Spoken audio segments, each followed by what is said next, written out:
Well, Tashijale, we are working on concluding here the Guhyagarbha commentary from Longchenpa this week. So starting with chapter 20, first with the summary information here. So this week, this is about the consecration of spontaneously enlightened activity, or the blessings. And so Samattabhadra then becomes absorbed in the meditative stability known as the consecration of the spontaneous commitment, in order that those who keep the commitments might engage in enlightened activity. So the chapter begins with 4 kinds of enlightened activity. The shapes of the sacred Sanskrit letters, A, Wam, and Maya. So those are the 4 parts, A, Wam, Maya. And respectively are wrath, subjugation, enrichment, and pacification. So each is presented in 3 phases. First, the burnt offering. Second, the piercing with the ritual dagger. And third, the enactment of dance steps that help oppress negative forces.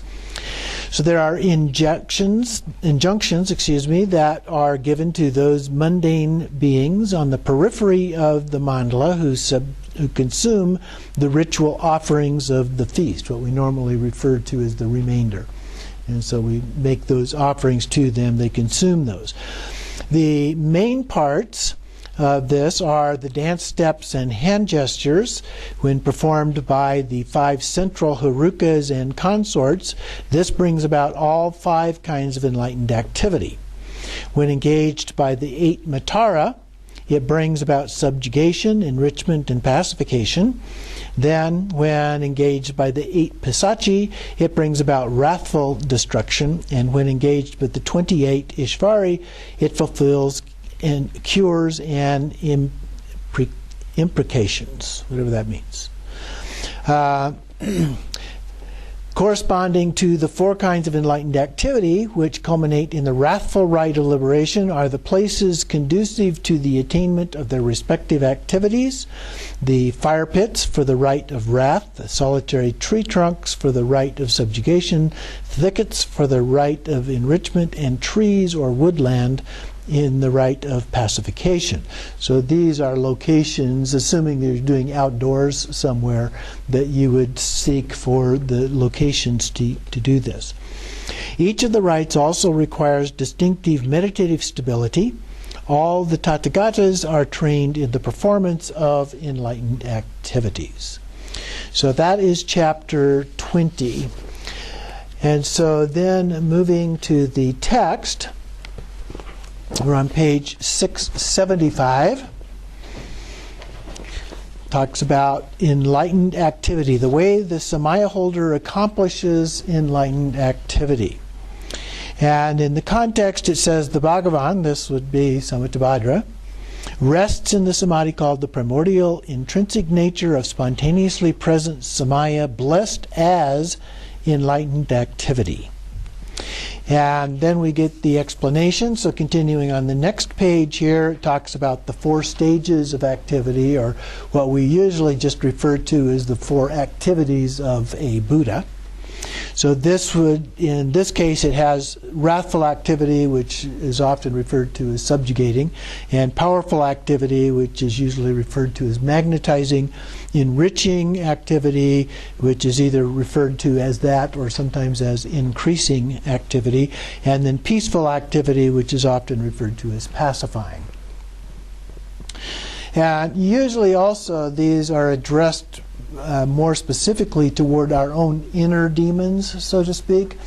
Here it appears that this is directed in a more literal way than that, which is a little bit surprising in terms of the commentary of Longchenpa, because in most of the sections and chapters here, he has, even though he has treated it first in a fairly literal way, he has then gone beyond that and treated it in a more transcendent way. But in this last few chapters, he doesn't seem to really do that. So we start with the wrathful activity, or subjugating here. So first we have incinerating by fire. Within the center of the assembly of deities, in a wrathful triangular fire pit shaped like the syllable A, The supreme Samaya being of the individual mandalas is generated, and the wisdom being is invoked to dissolve. Their indivisible nature appears amidst the blazing fire and is extremely wrathful and terrifyingly awesome Agni, the deity of fire, the fire god. The Vedic fire god is what that refers to there. And he's also considered in Buddhism to be the guardian of the southeast direction or door, and is a key figure in many of the fire pujas and so forth. So then we go on to the second wrathful activity in the next paragraph, the piercing with the purba. Here an effigy is made of the 5 ambrosias or 5 comestibles, things like fish, brown sugar, black sesame seed, honey, and rice. And then the scent of the object to be liberated, and dirt from his or her footprint is then mixed with this. The characteristics of the form are the given name is written upon the forehead of the effigy and the surname upon the heart. Whatever nickname exists is written along with the mantra Maraya Pe, encircled by the invoking syllable Da. Finally, this is placed on the genitals of the effigy or as a patch on the front or back. By summoning the object of the mantra, mudra, and samadhi, visualize that the iron purba is the deity Vajrakalaya and pierce the heart and other places on the body of the effigy. Imagine that the body and speech are reduced to dust particles that are offered to Karma Haruka and the assembly or as a fire offering to the previously generated wrathful deity within the triangular box. So in terms of the triangular box, we would have that being used as a fire pit if it's a larger size. And the sizes, you'll recall, we talked about a little bit earlier. But sometimes it's in a symbolic form, a relatively small size of something. And then you might just use incense, for example, in that as a part of the ritual. And the effigy would be a symbolic representation of whatever the particular obstructions are that are creating problems with your practice or your life and so forth. On the next page then, 677 here, the third activity is the dance of suppression. The assembly in the shape of A is the wrathful mandala or triangular box. At the perimeter, the practitioners will lightly link their little fingers like a chain. So they're just going to hook the fingers together. Press their middle and ring fingers down with their thumbs. So that's that wrathful mudra, if you will. And so then you're just hooking together with the little finger there to the people next to you, the person next to you as a part of that. And then extend the 4 fingers. Holding this mudra, the body will undulate as he or she proceeds with the Vajra gait to circumambulate the triangular box while swaying with the mudra in the 10 directions and reciting Hong, Hong, Hong. Vajra aggression and retinue encompass the universe and destroy instantaneously. Nothing will remain. Maraya Pet. And then was dancing upon the effigy. It is imagined that the object to be liberated turns to dust. After this, whoever is visualized becomes intoxicated, stunned, and incinerated into oblivion. So here it refers to whoever is visualized as if it's another person. But again, the usual way that this is done is that that's a symbolic representation. So the representation may be in the form of a person, if you will, a doll, an effigy, and that is what is being obliterated, but it's being obliterated as the form of some kind of obstructive force. And then, just below that paragraph, some claim, after performing the fire ritual, the ground is then smoothed over, and at that spot, the male and female practitioners assume a triangular formation while visualizing that Karma Haruka appears in the center of the massing fire. Everyone joins ring fingers, and the effigy is placed in the middle of the group who dance around it. So that appears to be an alternative way of concluding that particular ritual. The second one is the powerful or magnetizing activity. Again, it's divided into 3 parts as before. And so for the first part, we are incinerating by fire, indicating that the syllable wam, in this case, in a hearth in the shape of a half moon is drawn. The supreme mandala of gathering is understood to be both an aspect of the hearth and the principal and retinue deities. This is applicable to all activities. Within the hearth, the blazing fire and Agni, extremely magnificent, like a great mountain, are generated as the aspect of power. If the mantra practitioner makes offerings and expresses generosity to the fire with the magnetizing substances and an impassioned mind toward the objects to be liberated, there will be the mastery of Vajra enlightened speech as Amitabha.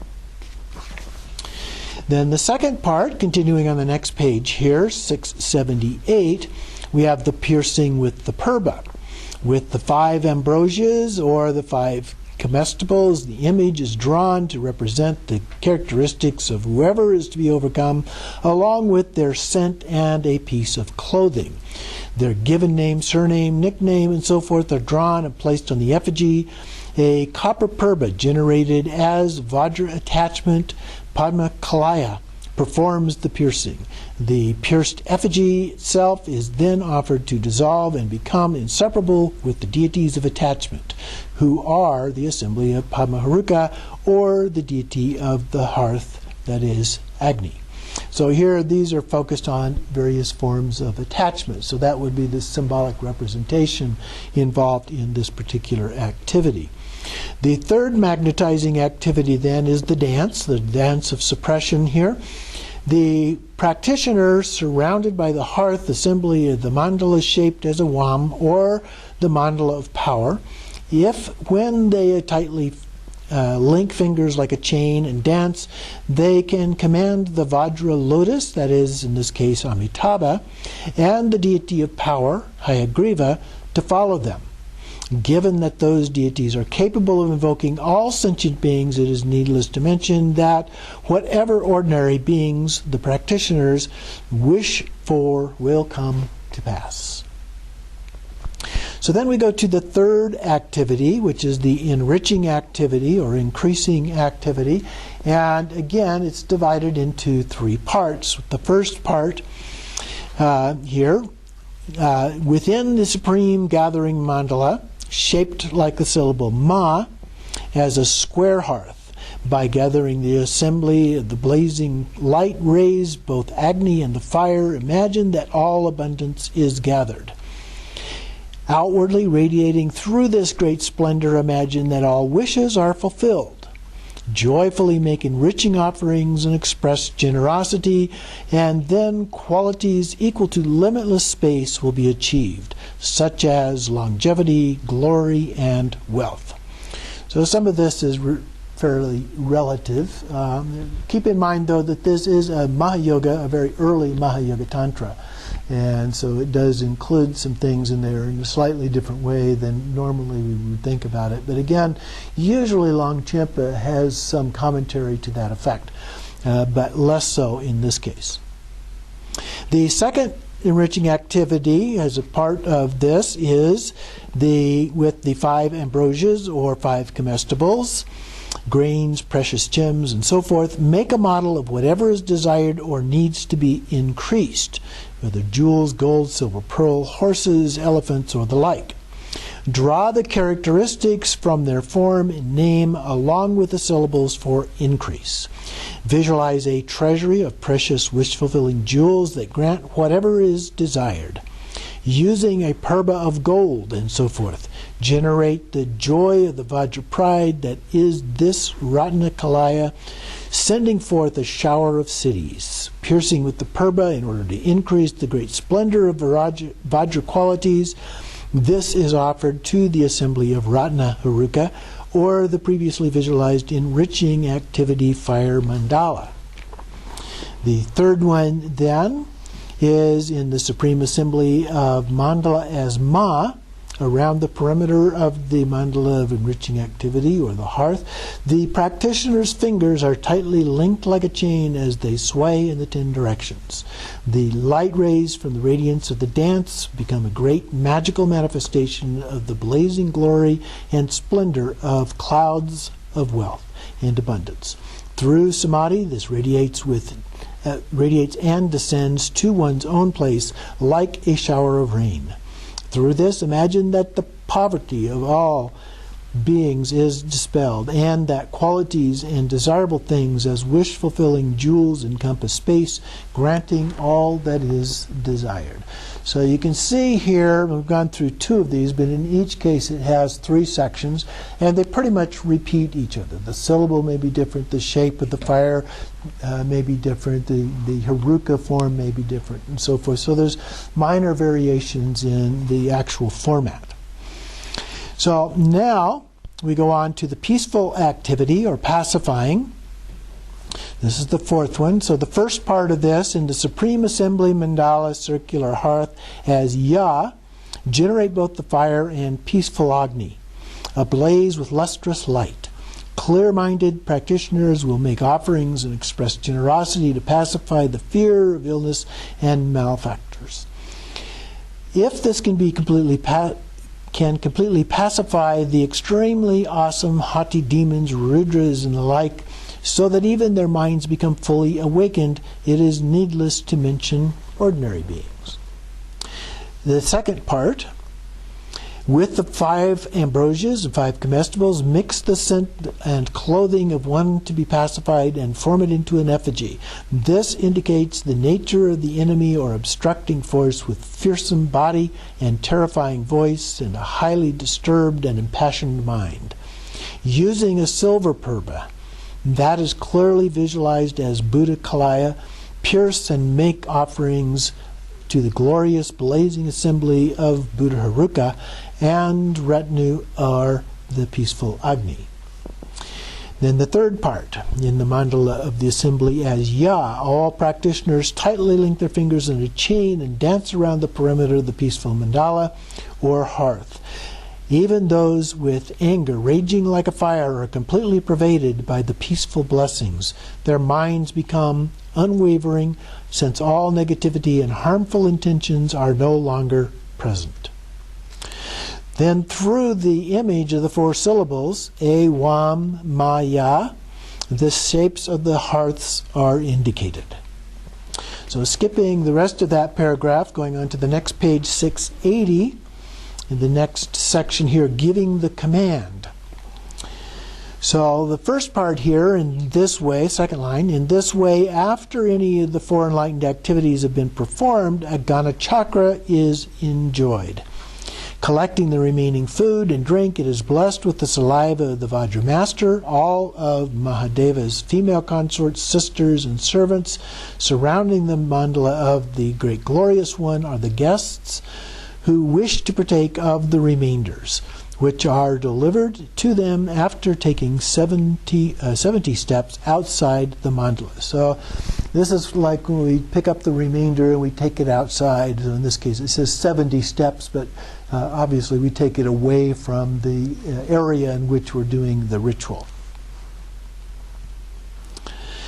Clearly reminding them of their individual samayas that they previously promised to keep in the presence of the Great Glorious One, now they are commanded to engage in whatever activity is needed by the practitioner, such as peaceful and the like. Then the second part. The way the actual command is given is that previously, at the time of taming all haughty, powerful males, the great glorious Haruka appeared extremely frightening and wrathful. Since he possessed the most astonishing blessings and power to tame all worldly haughty ones without exception, and by overcoming the great god Maheshvara, and so forth, along with his retinue, wives, daughters, mothers, and sisters, in order to make use of them all, he blessed them to become consorts and the powerful male deities at the perimeter of the mandala. Each was commanded to engage in their enlightened activities, such as summoning, binding, killing, and the rest. The practitioners implore them, you are commanded by the great glorious one to enact your individual enlightened activities. Just as you promised in the past, do not delay for even an instant and swiftly bring forth the results of the enlightened activities. If you do not act according to your promises, you will transgress your sacred oaths and personal vows that you swore to uphold. If you transgress this samaya, then your heads, hearts, and bodies will be chopped into 7 pieces by wrathful Yaksha Mebar. Therefore, it is vital that you act in accord with the command of this mantra practitioner. If there is no result from your activity, then you will have lost your oath, and your promise will become a curse, causing you to rot, burn, and be tormented as you fall into Vajra hell. So you better do this. Otherwise the results are really not too good. You must engage in whatever activities are needed to assist practitioners who uphold samaya, and you must guard all practitioners, including my retinue, like your own child. Through this, all of you, even the Pisachi, will attain supreme and common cities. Therefore, enact and manifest whatever enlightened activities the practitioners requested of you. Thus, the command is given. So then he refers to the benefits of the dance. And first, from the Root Tantra, the first quote there, this dance is the principal enlightened activity for accomplishing the wrathful mandala. Beginning with the benefits of the dance, of the 5 principal ones, then a couple lines down, by this great melody of the song, every enlightened activity and whatever is desired among all common cities, such as peaceful and enriching, as well as every supreme city, will be accomplished. Then second are the benefits of the dance, of the 8 Matara, of the sacred places, and these are the 8 worldly deities or goddesses or village protectors, typically. The Gari means great treasury. The Gari are wrathful female practitioners, which refers to the great white female and the rest situated in the 4 directions. Through the greatness of their song and dance, if magnetizing beings is wished for, they have the power to do so. If the wish is for longevity and wealth to increase, they will ensure it. Now, you could, if you had enough people, do an actual dance around the outside, but typically this is something that is just envisioned. It's a visual process as a part of it. But I have seen cases where they actually perform these kinds of dance rituals as well. Great incense female, Pukashi, and the rest are the intermediate directions through the greatness of their song and dance. If the pacification of enemies, obstructing forces, and so forth is wished for, they will calmly pacify them. If the wish is to render their minds dull and lethargic, they will do so. Not sure why you would want to do that, but that is what it says. The third part then, the benefits of the dance of the 8 Pisachi of the sacred countries are that through the greatness of the song and dance, Simamukha and the rest of the 4 directions, they completely devour the bodies and lives of the unruly enemies and obstructive forces without even the subtlest particle of dust remaining. So usually we look at the enemies, the obstructive forces and so forth as our own personal demons, our own personal obstructions, rather than an outside being of some sort.